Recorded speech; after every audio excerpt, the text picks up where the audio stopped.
आज है 29 जनवरी 2024 दिन सोमवार।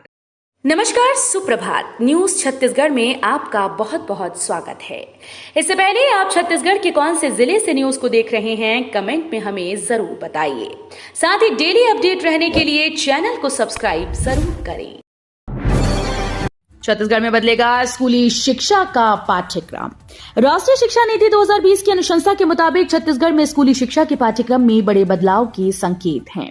सबसे पहले पाठ्य पुस्तकों की पठन पाठन सामग्री में बदलाव किया जाएगा। स्कूल शिक्षा सचिव सिद्धार्थ कोमल सिंह परदेशी ने स्पष्ट किया कि राष्ट्रीय शिक्षा नीति 2020 में शिक्षकों को नए पाठ्यक्रमों के लिए तैयार करने और नई शिक्षा नीति के प्रावधानों को लागू करने में SCERT की महत्वपूर्ण भूमिका है।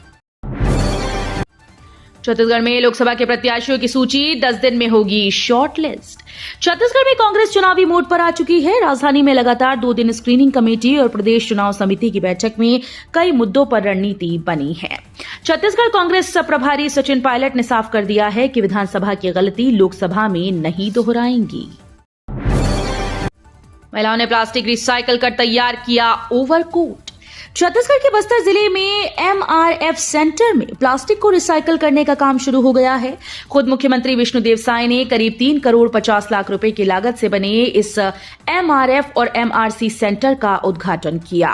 उद्घाटन के दौरान जैसे ही मुख्यमंत्री यहां पहुंचे तो उन्हें बस्तर कलेक्टर ने ओवरकोट गिफ्ट किया और बताया कि ये समूह की महिलाओं ने विशेष तौर पर बनाया है।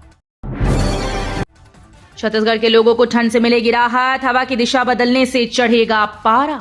अगले 3 दिनों तक लोगों को ठंड से राहत मिलती हुई दिखाई दे रही है, क्योंकि हवा की दिशा में परिवर्तन हुआ और पश्चिमी विक्षोभ द्रोणिका के पूर्व में रूप की ओर से 50 डिग्री पूर्व और 30 डिग्री उत्तर में स्थित है। इसके कारण वातावरण में नमी की मात्रा में वृद्धि होने की संभावना है, जिसकी वजह से न्यूनतम तापमान में अगले 3 दिनों तक क्रमिक वृद्धि होने की संभावना है। इसके साथ ही अधिकतम तापमान में भी बढ़ोतरी होने के आसार दिखाई दे रहे हैं।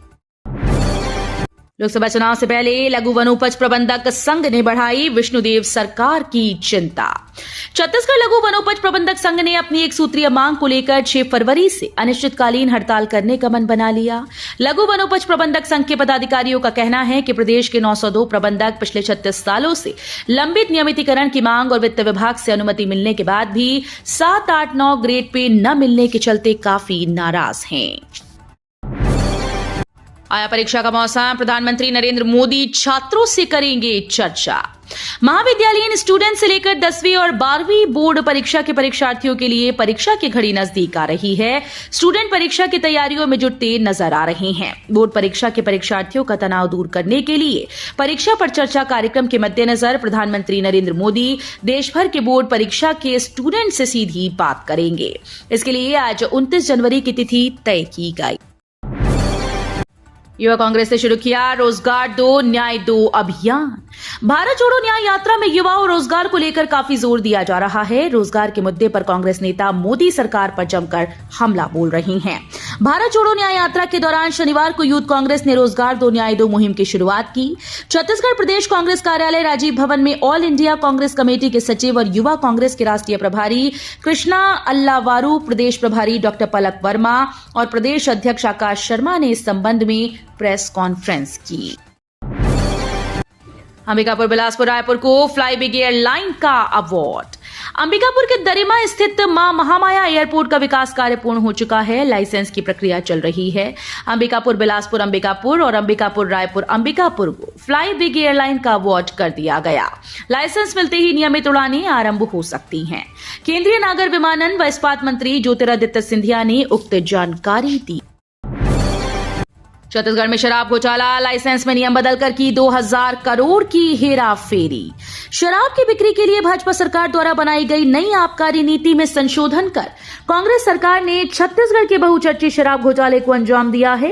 पूर्ववर्ती भाजपा सरकार ने नियम बनाया था कि सभी एजेंसी से शराब की खरीदी शासन के द्वारा की जाएगी। आपको बता दें कि खरीदी शासन के द्वारा की जाने और दुकानों में बेचे जाने की बात हुई, लेकिन कांग्रेस सरकार के इशारे पर अफसरों ने इसमें संशोधन करते हुए FL10 लाइसेंस का नियम बनाया। अब होगा राम सेतु का सुंदरीकरण। ऐतिहासिक पुराना सरकंडा पुल अब राम सेतु बन चुका है। पुल का नामकरण होने के बाद नगर निगम ने इसके सुंदरीकरण का निर्णय लिया। इसके तहत निगम आयुक्त ने डीपीआर बनाने के निर्देश दिए। साथ ही अधिकारियों को सेतु के सुंदरीकरण करवाने की जिम्मेदारी सौंपी गई। आदेश के तहत कार्यपालन अभियंता प्रवीण शुक्ला, सहायक अभियंता सोमशेखर विश्वकर्मा, उप अभियंता रमनदीप सिंह छाबड़ा को नोडल को प्रभार सौंपा गया है। 3 नक्सलियों ने किया सरेंडर। महिला माओवादी पर था 1 लाख का इनाम। छत्तीसगढ़ के सुकमा जिले में 2 महिलाओं समेत 3 नक्सलियों ने आत्मसमर्पण कर दिया। पुलिस ने रविवार को ये जानकारी दी। पुलिस ने बताया कि इनमें से एक महिला नक्सली पर 1 लाख का इनाम घोषित था। पुलिस के एक वरिष्ठ अधिकारी ने बताया कि इन नक्सलियों ने कहा कि वे अमानवीय और खोखली नक्सली विचारधारा से निराश थे और शनिवार शाम यहां पुलिस और केंद्रीय रिजर्व पुलिस बल की 50वीं बटालियन के अधिकारियों के सामने उन्होंने आत्मसमर्पण किया। वेतनमान, भर्ती, पदोन्नति, पेंशन समेत कई मांगों पर सीएम साय का ऐलान। शासकीय अनुदान प्राप्त शिक्षक और कर्मचारी संगठन के प्रांतीय सम्मेलन में सीएम विष्णुदेव साय पहुंचे। इस दौरान उनके साथ शिक्षा मंत्री बृजमोहन अग्रवाल भी मौजूद रहे। संगठन का प्रांतीय सम्मेलन और सम्मान समारोह कचहरी चौक स्थित राष्ट्रीय स्कूल में आयोजित किया गया। प्रचार कोयला कर्मियों को इलाज के लिए मिलेंगे 50,000 रुपए।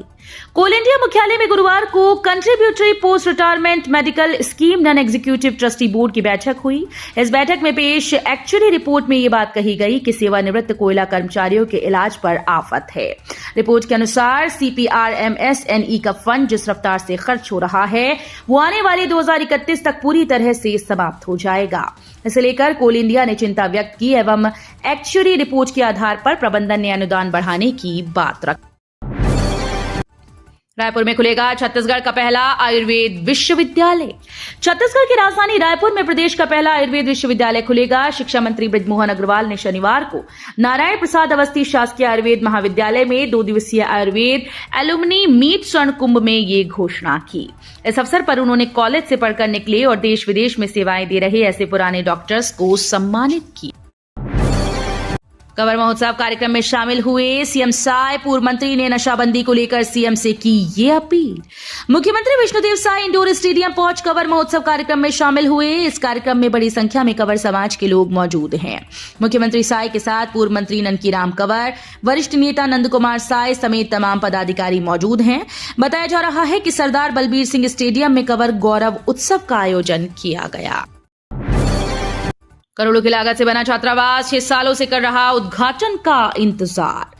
विशेष पिछड़ी जनजाति बैगा आदिवासियों के संरक्षण और संवर्धन के लिए सरकार अनेक योजनाएं संचालित कर रही है, लेकिन कवर्धा में करोड़ों की लागत से निर्मित 500 सीटर आदिवासी बालक बालिका छात्रावास उद्घाटन के लिए लगभग 6 वर्षों से बाट जोह रहा है, या कहें कि सफेद घोड़ा बनकर रह गया है, जिसके चलते वनांचल के आदिवासी बच्चों को इसका कोई लाभ नहीं मिल पा रहा। सुविधाएं बढ़ी तो पर्यटकों को लुभाने लगा बिलासा ताल। बिलासा ताल उद्यान की पूछ परख अब बढ़ने लगी है। ये उन सुविधाओं का कमाल है जिन्हें वन विभाग ने हाल ही में शुरू किया।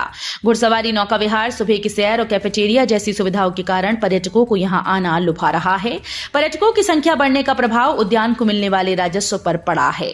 अब यहां एक दिन में 8,000 रुपए तक राजस्व प्राप्त हो रहे हैं।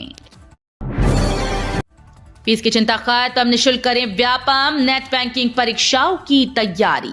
पंडित रविशंकर शुक्ल विश्वविद्यालय में आर्थिक रूप से कमजोर युवाओं को निःशुल्क CGPSC की तैयारी करवाई जा रही है। जल्द ही अन्य प्रतियोगी परीक्षाओं की तैयारी करवाने के लिए कक्षाएं शुरू करने की तैयारी की जा रही है। यूजीसी कोचिंग योजना के तहत संचालित सेंटर में अभी PSC की प्रारंभिक परीक्षा देने वाले 100 युवा अभ्यर्थी पढ़ रहे हैं। नक्सलियों पर सख्ती के बाद धर्मांतरण को लेकर डिप्टी सीएम साव का कड़ा बयान। आगामी लोकसभा चुनाव में बीजेपी की तैयारी और प्रत्याशियों को लेकर छत्तीसगढ़ के डिप्टी सीएम अरुण साव ने बड़ा बयान दिया। साथ ही प्रदेश में धर्मांतरण के मामलों पर भी उन्होंने सख्ती दिखाई है। उन्होंने कहा कि बीजेपी हमेशा नए लोगों को मौका देती रही है। पार्टी जीतने योग्य सक्षम प्रत्याशियों को चुनावी मैदान में उतारेगी। इसके साथ ही धर्मांतरण को लेकर कहा कि बीजेपी की सरकार हर वो उपाय करेगी जो धर्मांतरण को रोक सके। बीजापुर के महादेव घाट के नीचे दिखा तेंदुआ, दहशत में लोग, वन विभाग अलर्ट। बीजापुर जिले के महादेव घाट स्थित कोड़ेपाल सड़क से लगे जंगल में लोगों ने एक तेंदुआ देखा। तेंदुए के सड़क के किनारे आने पर लोगों में दहशत फैल गई। मौके पर लोगों ने तेंदुए को अपने कैमरे में कैद कर लिया। इसके बाद वीडियो सोशल मीडिया में वायरल हो रहा है। बता दें कि इन जगहों पर इससे पहले भी शेर और अन्य जंगली जानवरों को देखा गया है। माना जा रहा है कि जंगली जानवर एक स्थान से दूसरे स्थान जाने के लिए इसी जंगल का उपयोग करते हैं जिस जगह पर तेंदुआ देखा गया। वंदे भारत के बाद एक और मिलने जा रही है बड़ी खुशखबरी। देश भर में एक के बाद एक वंदे भारत ट्रेन लॉन्च हो रही है। अब तक लगभग सभी राज्यों में वंदे भारत दौड़ रही है। इस साल भारतीय रेलवे 60 नई वंदे भारत लॉन्च करने की तैयारी में है। अब जल्दी एक और खुशखबरी आने वाली है। दरअसल देश में वंदे मेट्रो ट्रेन शुरू होने जा रही है। रेल मंत्री अश्विनी वैष्णव ने वंदे मेट्रो ट्रेन की लॉन्चिंग के बारे में केंद्रीय बजट 2023-24 में ऐलान किया था। छत्तीसगढ़ में कांग्रेस ने तेज की चुनावी तैयारियां।